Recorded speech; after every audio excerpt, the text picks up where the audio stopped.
Hey there, I'm Stacy Phillips, and this is my video log for Friday, June 14th, 2013. I wanted to take just a few minutes today and talk about some things that we went over on Wednesday night in our Habits of Health class. A few of us get together on Wednesday nights, not every Wednesday night, but about every other right now, and we just started actually reading Dr. A's Habits of Health, sitting down and just reading it, like literally. We get the book and we go around the room and everybody takes two paragraphs and then we move around the room and then we do it again and we're really we've had two meetings and we're now through the preface, the introduction, and the foreword, and we're into chapter 1.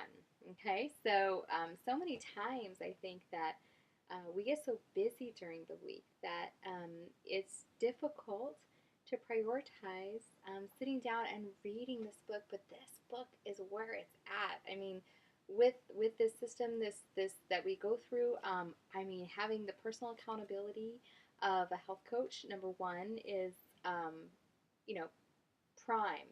Um, and then coupling that with learning the habits of health that are in this book. So surrounding yourself with support and accountability in your own life, building up those layers of protection in your plan, so that people who are invested in your success.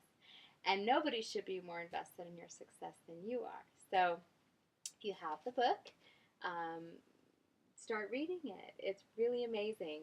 But we covered several things on Wednesday night, but one of the things that we covered that I really wanted to just make the point in this blog is that really it's not our fault that we're overweight. It's absolutely not our fault.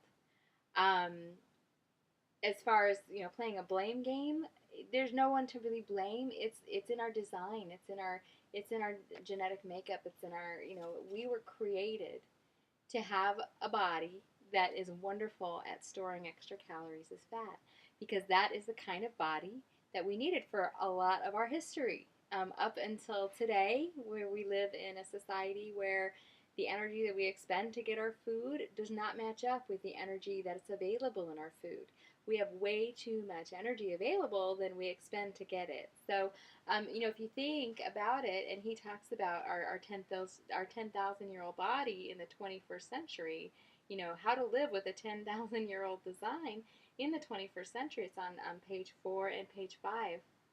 He says, you see, there's a lot more going on inside you than weak willpower or lack of resolve. Does that sound familiar? Our bodies inherited a number of instincts that are no longer useful but are still a force to be reckoned with. How do you manage two competing tendencies? The ancient instinct to eat whenever you can, and the modern aspiration to live a long and healthy life. And what happens when this balance tips? You yo-yo. You go through periods when you lose weight and periods when you put it back on. This is critical to understanding why it's not your fault that you're overweight. And one thing's for sure, all the pep talks in the world won't help you. Your doctor may say, lose weight, go on a diet and exercise. Sound advice, but it's not terribly useful without a specific roadmap to guide you, especially long term. Or your family, who loves you and wants the best for you, may give you the latest diet book, many of which you've already probably tried. If you take their advice but then fall into a yo-yo pattern, what then? You probably conclude that much as you might agree with them, you just can't pull it off in the real world. Then there's the old-time positive thinking. If you think you can, you can. So what happens one day when your boss has been screaming at you and you find yourself in front of a pint of Ben & Jerry's fantastic chocolate cherry butternut marshmallow fudge ripple ice cream? Your 10,000-year-old biological instinct says, eat it all right now, while your brain tries to repeat, I am a positive and healthy person. Soon enough, the Ben & Jerry's is completely devoured, and you end up feeling guilty and powerless to change your life. And this is key, and this is what I'll close with. He says, you're not powerless. You don't have a willpower problem or a negative thinking problem. You have a simple conflict between two real desires: the desire to achieve your health goals and the desire to satisfy your instincts.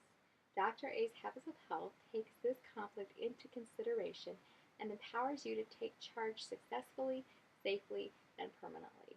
You see, our 10,000-year-old bodies were designed to, when we found a berry bush to eat it all of it, and not leave any berries. That's a very real instinct, and we do still have that instinct today. It was a survival mechanism, and it's very firmly entrenched in our instincts. So um, that is a very real desire, and it doesn't really have anything to do with shame or guilt or lack of willpower or no self-control.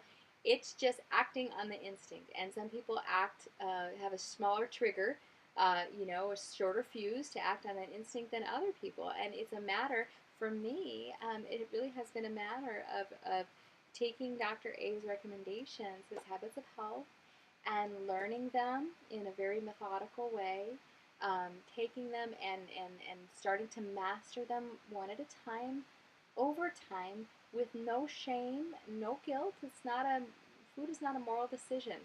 What I eat today is not a moral decision. My choices today will either take me closer to my goal of optimal health or farther from it.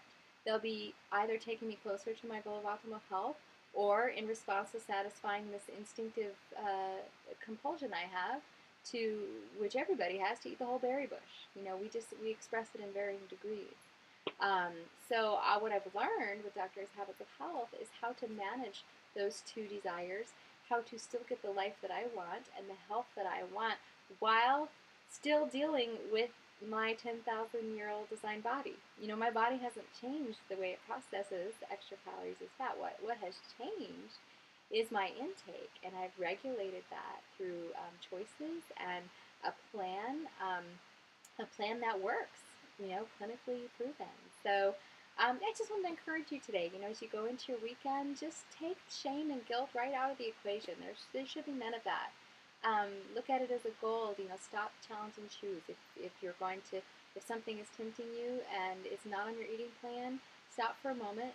Challenge whether or not eating that will take you closer to your goal of optimal health or farther from it, and then make the choice that supports your fundamental goal, your primary goal, which is optimal health. If it is optimal health, if you have to decide that, is that your primary goal? Have a great weekend, and let me know if I can assist you in any way. My email is mycoachstacy@gmail.com. That's mycoachstacy@gmail.com. I hope to hear from you soon. Thanks. Bye.